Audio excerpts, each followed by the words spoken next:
Imaginez, des ados portés disparus après une tempête alors qu'ils sont bien vivants à l'autre bout du monde. Un trésor légendaire qui attire toujours plus d'ennemis, une mystérieuse relique capable de tout changer et des secrets de famille qui refont surface. Entre trahison, course-poursuite, fausses morts, nouvelles alliances et révélations incroyables, les POG vont devoir se battre pour survivre et protéger ce qui leur appartient. Précédemment dans la saison 2 d'Outer Banks. Les POG sont persuadés que John B et Sarah sont morts. En leur mémoire, ils gravent leur nom sur leur arbre. Pendant ce temps, la police commence à soupçonner Ward Cameron. De leur côté, John B et Sarah sont bien vivants. Les personnes qui les ont recueillis sur leur bateau découvrent un avis de recherche concernant John B et prévoient de le livrer à la police dès leur arrivée aux Bahamas. À Outer Banks, JJ défend John B en affirmant publiquement que c'est Raph qui a tué le shérif. Résultat, il se fait renvoyer de son travail. Aux Bahamas, John B et Sarah sont enfermés par les contrebandiers qui les ont récupérés, mais ils réussissent à s'échapper. Ils trouvent refuge dans un hôtel situé juste à côté de la résidence de vacances des Cameron. John B est convaincu que l'or s'y trouve. Il promet pourtant à Sarah qu'il n'ira pas le récupérer. Promesse qui ne tient pas longtemps. Avant ça, il emprunte un téléphone et envoie une photo de lui et Sarah au POG. En les voyant vivants, leurs amis sont complètement soulagés. Pendant ce temps, Raph propose à Ward de tuer tous les POG afin qu'ils ne puissent plus jamais leur causer de problème. Le soir, John B profite d'un moment avec Sarah avant de partir en cachette s'introduire dans la maison des Cameron pour retrouver son trésor. En se réveillant seule, Sarah comprend immédiatement ce qu'il a fait. Elle part à sa recherche mais est kidnappée par le capitaine du bateau qui les avait emmenés aux Bahamas. John B finit par la retrouver. Pour convaincre le capitaine de les laisser partir, ils lui promettent qu'ils savent où se trouvent de nombreux lingots d'or. Pendant ce temps, les POG contactent le pilote de l'avion présent le jour où la shérif a été tuée. Ils découvrent qu'il possède toujours l'arme du crime. Ward apprend que quelqu'un s'est introduit dans sa maison des Bahamas. Grâce au code que Sarah connaît, John B tente d'ouvrir le coffre-fort, mais la police débarque, John B est arrêté. Au même moment, Ward est à quelques secondes de voir le visage de John B lors d'un appel vidéo avec la police. Sarah arrive juste à temps et parvient à faire évader John B. Une fois seule, elle lui reproche de lui avoir menti et d'être allé chercher l'or malgré sa promesse. Pendant ce temps, Ward retrouve le pilote. Il tente de récupérer l'arme du crime en échange d'un gros sac d'argent, mais le pilote refuse. Une bagarre éclate et Ward finit par le tuer. L'arme glisse alors dans les égouts. Les POG, qui observaient toute la scène, ont tout filmé. Malheureusement, Kara les fait involontairement repérer et dans la fuite, la caméra de Pop tombe. Toutes leurs preuves disparaissent.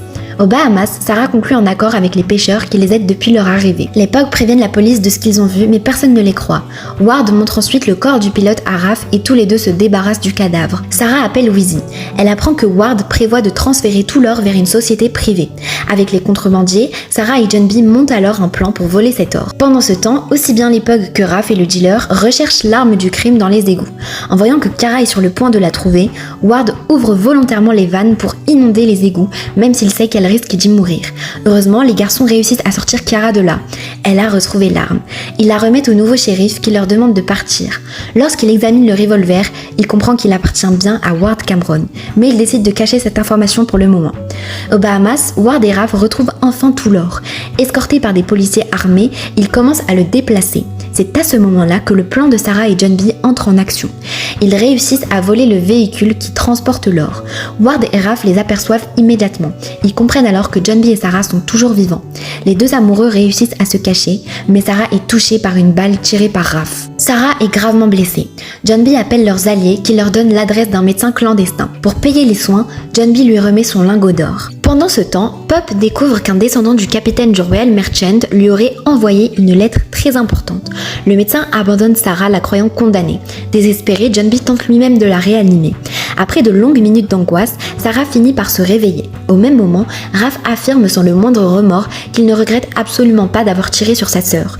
Ward aperçoit une photo montrant Sarah blessée. Il raconte alors à la police qu'elle est retenue contre son gré par John B et qu'il faut absolument la sauver. À Outer Banks, les parents de Kiara lui annoncent qu'ils veulent l'envoyer dans un pensionnat.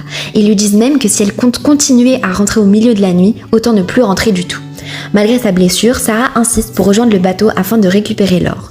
Le médecin leur prête sa voiture, mais lorsqu'ils arrivent sur place, ils découvrent que tout l'or a déjà été récupéré par la police. Pendant ce temps, les POG se rendent au lieu indiqué dans la mystérieuse lettre, mais leur voiture tombe en panne avant d'y parvenir. John B et Sarah volent alors le bateau des Cameron et prennent la fuite. Au cours du voyage, ils parlent même de mariage et se marient officieusement. Finalement, ils accostent près de Charleston, et c'est exactement la même ville où Pop avait rendez-vous grâce à sa lettre. Leurs chemins sont sur le point de se rejoindre. Les POG arrivent enfin au lieu indiqué par la lettre, une immense demeure. Mais une seule personne est autorisée à entrer, Pop. À l'intérieur, il rencontre une mystérieuse femme riche, Carla Limbre. On apprend qu'elle était autrefois associée de Ward Cameron. Elle accepte d'aider à innocenter John B, mais à une condition, retrouver la clé de Denmark Tani. Selon elle, cette clé permet d'ouvrir une immense croix qui mènerait au véritable trésor. En réalité, Carla piège Pop. Elle veut le capturer pour faire chanter son père, son fils, contre la clé. Heureusement, JJ et Kiara interviennent juste à temps et parviennent à le libérer. Au même moment, John B et Sarah, poursuivis par un homme après avoir utilisé sa carte bancaire, aperçoivent le pick-up du père de Pop. Les 5 Pogs se retrouvent enfin réunis. Ils s'enfuient tous ensemble en bateau et réussissent à rentrer à Outer Banks. Pendant ce temps, Rose confie à Ward que Raph a de sérieux problèmes psychologiques. L'un des amis de Raph lui apprend ensuite que John B et Sarah sont vivants. Foudrage, Raph récupère une arme chez son dealer. Les Pogs profitent ensuite d'une soirée tranquille. John B découvre avec émotion l'arbre sur lequel ses amis lui ont rendu hommage. De leur côté, Kara et Pop partent en rendez-vous sur le bateau. Pendant ce temps, Raph et son dealer arrivent pour retrouver les Pogs, mais ils ne trouvent personne. Le lendemain matin, Sarah décide d'aller parler à son père. Ward lui explique qu'il était dévasté en la croyant morte. Sarah tente de le pousser à dire la vérité sur tout ce qu'il a fait, mais il refuse. Elle lui annonce alors que s'il continue à mentir, il ne la reverra plus jamais. En quittant la maison, Sarah est discrètement suivie par la police jusqu'à la cachette des Pogs. Les policiers encerclent rapidement les lieux. Pour protéger ses amis, John B décide de se rendre. En arrivant, un policier le frappe violemment pour venger la mort de la shérif. Le procès de John B commence. Accusé du meurtre de la shérif, il risque la peine de mort. En prison, il écrit toute son histoire afin que quelqu'un puisse connaître la vérité s'il lui arrive quelque chose. Pendant ce temps, Ward corrompt une policière afin qu'elle l'aide à éliminer John B. De l'autre côté, le père de Pop révèle avoir déjà vu la fameuse clé recherchée par Carla Limbre. Elle appartenait autrefois à l'arrière-grand-mère de Pop. La mère de Kara, elle, finit par mettre sa fille dehors. JJ rend visite à John B en prison et lui présente un plan complètement fou, le faire évader grâce à une ambulance volée à son cousin. Pendant ce temps, Raph récupère le téléphone de Wheezy. En se faisant passer pour elle, il donne rendez-vous à Sarah. Pop retrouve finalement la clé cachée par son arrière-grand-mère. Une énigme y est gravée. Le soir, Sarah rejoint ce qu'elle pense être Wheezy, mais tombe sur Raph. Il tente de la noyer pour la tuer. Heureusement, Topper intervient juste à temps et lui sauve la vie. Au même moment, en prison, la policière corrompue laisse volontairement un détenu entrer dans la cellule de John B pour l'assassiner. Après une violente bagarre, John B réussit malgré tout à survivre. Pendant ce temps, le FBI analyse enfin l'arme du crime et découvre les empreintes de Raph. Les agents comprennent alors que les Pogs disaient la vérité depuis le début et encerclent immédiatement la maison des Cameron. Au passage, si le résumé vous plaît, pensez à vous abonner, ça prend 1 seconde et ça vous permet de ne pas rater les prochaines vidéos, surtout que la saison 3 est encore plus intense. Toutes les charges retenues contre John B sont finalement abandonnées. Il est libéré et peut désormais témoigner officiellement contre Ward et Raph Cameron. La maison des Cameron est immédiatement perquisitionnée. Topper ramène Sarah auprès des Pogs. Elle leur révèle que Raph a essayé de la tuer la veille. John B, lui, soupçonne Topper d'avoir envoyé quelqu'un l'agresser en prison. De son côté, Kiara explique à Pop qu'elle préfère retrouver leur ancienne complicité plutôt que poursuivre une relation amoureuse avec lui. Le père de Pop, lui, a été violemment agressé par l'homme de main de Carla Limbre. Malgré tout, il encourage les Pogs à poursuivre leurs recherches sur la clé. On apprend également que Carla est gravement malade. Elle est persuadée que retrouver cette clé est sa dernière chance de survivre. John B reproche aussi à Sarah de ne pas avoir clairement expliqué à Topper qu'elle était bien plus que sa petite amie, puisqu'à leurs yeux ils sont mariés. Pop rend visite à son arrière-grand-mère dans sa maison de retraite avec la clé. Malgré ses pertes de mémoire, elle révèle enfin la vérité. Denmark Tani et Cecilia étaient les ancêtres de Pop. Si elle n'avait jamais parlé de cet héritage, c'était uniquement pour protéger sa famille. Pendant ce temps, Ward retrouve Raph chez son dealer. Il lui donne de l'argent et prépare son évasion afin qu'il échappe à la prison. Les Pogs mettent ensuite au point un stratagème. John B échange une fausse clé contre l'enregistrement dans lequel Ward avoue avoir tué le père de John B. De son côté, le dealer tend finalement un piège à Raph et le livre à la police. John B remet alors l'enregistrement aux autorités.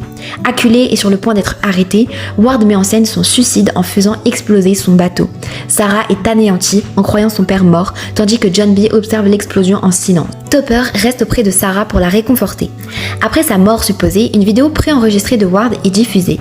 Il y avoue les meurtres du père de John B, de la shérif et du pilote. Grâce à ses faux aveux, Raph est immédiatement libéré. Il retrouve Sarah et lui explique qu'il a fait tout ça pour protéger leur père. Il s'excuse et lui promet qu'il fera désormais tout pour préserver leur famille. Sarah est complètement perdue. Elle se confie à John B, lui reprochant de ne pas avoir été assez présent pour elle après la mort de Ward. Les deux finissent par se séparer. Plus tard, Sarah va dormir chez Topper. Pendant ce temps, Carla Limbre découvre que les Pogs lui ont remis une fausse clé. Le professeur des garçons leur montre alors des journaux écrits par Denmark Tani qui pourraient les aider à retrouver la croix. De son côté, Rose avoue qu'elle ignore où se trouve désormais l'or du Royal Merchant. Il faut absolument le retrouver. Les Pogs comprennent alors que la grande croix de Danemark se trouvait autrefois à bord du Royal Merchant avec l'or. Toute l'île se retrouve ensuite autour du traditionnel feu de joie. Une ancienne conquête de John B vient le draguer sous les yeux de Sarah. De son côté, John B voit Sarah danser avec Topper. La jalousie monte rapidement et une énorme bagarre éclate. Après la fête, les Pogs rentrent chez eux. L'homme demande de Carla s'introduit discrètement chez eux. Pop finit par lui remettre la clé. Pendant ce temps, Raph ne croit pas Rose lorsqu'elle affirme ne pas savoir où est l'or. Il est persuadé qu'elle cherche à le garder pour elle seule. Rose lui répond simplement qu'il a de sérieux problèmes. Carla Limbré se rend chez les Cameron. En rentrant chez elle, Sarah découvre que toute sa famille a disparu. La maison est sans dessus-dessous et plusieurs pans de papier peint ont été arrachés, comme si quelqu'un cherchait quelque chose dans les murs. Sarah rejoint les Pogs et leur révèle qu'elle a trouvé l'endroit où tout semble désormais se jouer. Pop découvre que Carla Limbré recherche la croix de Danemark parce qu'elle est persuadée qu'elle possède un pouvoir de guérison capable de sauver sa vie. JJ remarque un mécanisme où la clé semble pouvoir s'insérer. Les Pogs s'y rendent immédiatement. Sur place, ils découvrent Carla, son équipe et Raph réunis autour d'un arbre. Ils déterrent un cercueil, mais il ne contient qu'un squelette. Carla comprend qu'ils se sont trompés d'endroit et décide de reprendre toutes les recherches. Pop réalise alors que le véritable trésor de Danemark n'était pas matériel, c'était sa femme. Les Pogs replacent respectueusement son cercueil avant de l'enterrer de nouveau. En examinant les lieux, JJ découvre une longue vue ancienne. Une inscription gravée dessus indique l'emplacement de la fameuse croix. Pendant ce temps, le van de John B reste coincé dans une zone inondée de la forêt. Chez les Cameron, Weezy apprend à Raph que Rose est partie et qu'elle cherche désormais des avocats. Kiara retourne chez ses parents et emprunte discrètement le pick-up de son père. Au même moment, le père de JJ sort de prison. Il oblige son fils à l'aider à quitter l'île. Lorsque Kiara voit la façon dont il traite JJ, elle n'hésite pas à le frapper pour le remettre à sa place. Plus tard, John B est attaqué par un alligator, mais Sarah lui sauve la vie. JJ et son père finissent par se dire au revoir. Raph vole ensuite le téléphone de Topper et découvre la localisation de Sarah. Il comprend immédiatement que les Pogs sont eux aussi sur la piste de la croix. Après avoir réussi à sortir le van de la boue, les Pogs se rendent jusqu'à l'église indiquée par les indices. Pop retrouve enfin la célèbre croix de Danemark. Mais juste au-dessus de lui se trouve un énorme nid de guêpes. Les insectes l'attaquent. Pop chute et la croix tombe avec lui. Après sa chute, Pop fait une grave réaction allergique aux piqûres de guêpes. JJ l'emmène chez son cousin qui lui fait une injection. Pop reprend ses esprits. En repartant, Pop provoque un accident avec le pick-up du père de Kiara. Il aperçoit ensuite Renfield, l'homme de main de Carla Limbré, et panique. Les Pogs retournent immédiatement à l'église, mais la croix a disparu. Pop refuse d'abandonner. Pour lui, la famille Limbré a volé l'héritage de ses ancêtres et il est déterminé à écrire la suite de leur histoire en récupérant cette croix. Pendant ce temps, Carla ouvre enfin la croix grâce à la clé, mais elle découvre qu'elle est vide. Renfield lui annonce alors qu'il n'a plus besoin d'elle puisqu'il possède désormais la croix. Carla lui tire dessus sans hésiter et le tue. Profitant de la situation, Raph abandonne Carla et s'enfuit avec la croix. Il appelle ensuite Rose pour lui dire qu'ils n'ont plus besoin de quitter le pays puisqu'ils possèdent désormais la croix. Mais Rose lui répond qu'il y a un autre problème. De son côté, Kiara présente ses excuses à ses parents. Il lui annonce que la chasse au trésor est terminée et qu'ils ne veulent plus qu'elle fréquente les Pogs. John B et Sarah, eux, se réconcilient. Sarah s'introduit ensuite chez elle avec l'aide de Weezy qui fait diversion pour lui permettre de voler la clé du camion familial. En ouvrant le camion, Sarah découvre un cadavre à l'intérieur. Raph la surprend et l'enferme immédiatement dans une pièce. Rose sert ensuite une tasse de thé à Sarah dans laquelle elle a glissé un somnifère. Pendant ce temps, Pop saute à l'arrière du camion et s'y accroche discrètement. Rose embarque Sarah dans une voiture tandis que JJ et John B se lancent à leur poursuite. Raph se débarrasse du cadavre avant d'être rejoint par Pop. Les deux se battent violemment. Pop est blessé mais réussit à récupérer le pistolet de JJ avant d'appeler Kiara à l'aide. Pendant ce temps, John B et JJ trouvent les Cameron au port en train de charger la croix dans un cargo. Pour créer une diversion, Pop provoque une explosion. Grâce au chaos, les Pogs se cachent dans un conteneur qui est ensuite chargé à bord du cargo. Sarah finit par se réveiller, enfermée dans une cabine. Lorsqu'elle se retourne, elle découvre avec stupeur que son père, Ward Cameron, est bel et bien vivant. Ward explique à Sarah que sa fausse mort était selon lui le seul moyen de réunir leur famille. Il lui révèle qu'il a survécu à l'explosion grâce à un équipement de plongée. Il essaye ensuite de manipuler sa fille en lui faisant croire que John B l'a échangé contre la croix. Peu après, Sarah réussit à sortir de sa cabine. En voyant la croix à bord, elle comprend immédiatement que son père lui a menti. Pendant ce temps, Kiara trouve un moyen de libérer John B et Pop du conteneur où ils étaient enfermés.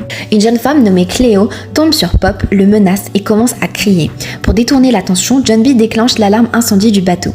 Quelques instants plus tard, il retrouve justement Cléo, la jeune femme femme qui avait aidé John B et Sarah aux Bahamas. Ils la convainquent de rejoindre leur camp et la font entrer dans le conteneur. John B annonce ensuite aux autres que Ward est vivant. Pop et Cleo prennent le contrôle de la cabine du capitaine et réussissent à lui faire ordonner à tout l'équipage du bateau de se rendre à un endroit bien précis, ce qui donne un avantage aux POG. De leur côté, Kiara et JJ enferment une partie de l'équipage avant de retrouver la croix. John B part chercher Sarah mais tombe sur Raph, les deux s'affrontent. Le capitaine parvient finalement à s'échapper et libère Ward ainsi que le reste de l'équipe. Sarah tente de fuir mais Ward la rattrape. Il comprend qu'elle a choisi les POG et essaye de l'étrangler. John B intervient juste à temps pour la sauver, puis une violente bagarre éclate entre lui et Ward. Pendant le combat, JJ passe par-dessus bord. Sans hésiter, Kara plonge pour aller le récupérer. Ward reçoit un violent coup à la tête. Au même moment, Pop décroche la croix grâce à une grue. Il préfère la laisser tomber dans l'océan plutôt que de la laisser au Cameroun. Mais Rav réussit à retenir la corde et avec l'aide de l'équipage, la croix est finalement remontée à bord. Les POG parviennent malgré tout à s'échapper ensemble sur une embarcation de secours. On apprend ensuite que Ward est dans un état stable. Rav promet à son père qu'il va changer et qu'il veut devenir quelqu'un comme lui. Les POG échouent sur une île déserte sans argent ni provisions. Malgré tout, John B leur remonte le moral. Ils sont vivants et ça aurait pu être bien pire. Et il décide alors de baptiser cette île Pogland. À Outer Banks, tout le monde les croit morts et ils sont officiellement portés disparus. Dans la dernière scène, à la Barbade, Carla Limbray rend visite à un homme mystérieux. Elle lui montre une lettre portant le symbole de Denmark Tani, un épi de blé. L'homme la laisse entrer et on découvre avec stupeur qu'il s'agit de Big John, le père de John B, qui est donc toujours vivant. Alors, qu'avez-vous pensé de cette saison, de ces aventures incroyables, de toutes ces péripéties, de tous ces dangers? Moi, personnellement, je l'ai trouvé incroyable. Quel est votre personnage préféré? Dites-moi tout en commentaire. Si vous voulez la suite, le résumé de la saison 3 arrive très bientôt sur la chaîne. Alors, n'oubliez pas de liker, de vous abonner et d'activer la cloche pour ne rien rater. Et restez connectés, d'autres vidéos arrivent très bientôt cet été sur votre série préférée et plein d'autres univers à explorer ensemble. À très vite pour encore plus de vidéos.